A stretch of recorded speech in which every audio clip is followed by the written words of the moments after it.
फडणवीस सरकार धनगर समाजाच्या विरोधात आहे। आता गोपीचंद पडळकर आणि तो हाके कुठल्या बिळात लपले? ज्या रायगडावर धनगर समाज 700-800 वर्षापासून राहतो, ज्या रायगडावर छत्रपती शिवाजी महाराज असताना शिवरायांच्या स्वराज्यामध्ये शिवकार्यामध्ये त्यावेळेस पशुपालन असेल आणि स्वराज्यनिष्ठ असेल, धनगर समाज हा स्वराज्यासोबत राहिला। आज सुद्धा शिवाजी महाराजांनंतर सुद्धा रायगडावर धनगर समाजाचं वास्तव्य आहे। बंगले नाही बांधले, छोटी छोटी घरं आहेत, परंतु पुरातत्व विभाग असेल, राज्य सरकार असेल, केंद्र सरकार असेल, धनगर समाजाच्या कसं विरोधात आहे?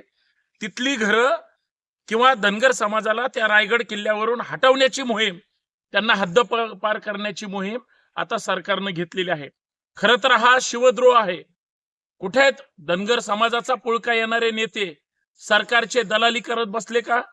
संभाजी ब्रिगेडचा इशारा आहे, माननीय मुख्यमंत्री महोदय, धनगर समाज आणि रायगड हे इतिहासाच्या अगोदरपासूनचं नातं आहे आणि शिवाजी महाराजांनंतर ते नातं स्वराज्याचं नातं आहे।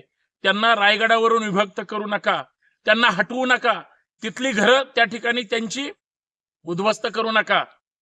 तुम्हाला जर करायचंच असेल तर इथं सिंहगडावर टिळकवाडा कसं काय आला? तुम्हाला करायचं असेल तर अजून बरेच अतिक्रमण आहेत।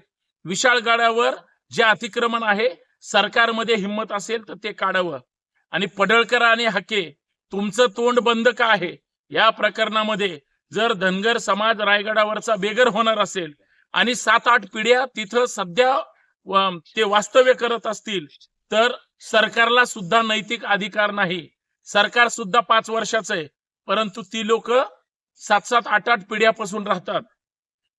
संभाजी ब्रिगेड जर धनगर समाजाच्या त्या कुटुंबाला रायगडावरून जर हटवलं तर तीव्र आंदोलन करणार, रायगडावर आंदोलन करणार आणि त्यांच्या न्याय हक्कासाठी भांडणार। हा संभाजी ब्रिगेडचा या माध्यमातून इशारा देऊ इच्छितो। आणि जर त्यांना रायगडावर अतिक्रमणच काढायचं असेल तर वाघ्या कुत्रा कुणाचा आहे? तो काय ऐतिहासिक कुणी बसवलेला आहे का? तो तर आत्ताचा आहे। राम गणेश गडकरी नंतर बसवला गेलाय। तुम्हाला रायगडावरचं अतिक्रमण काढायचं असेल तर रायगडावरचा वाघ्या कुत्रा हटवा, संभाजी ब्रिगेडची मागणी आहे। पण धनगर समाजाला हटवू नका, अन्यथा महाराष्ट्रभर संभाजी ब्रिगेड आंदोलन करेल।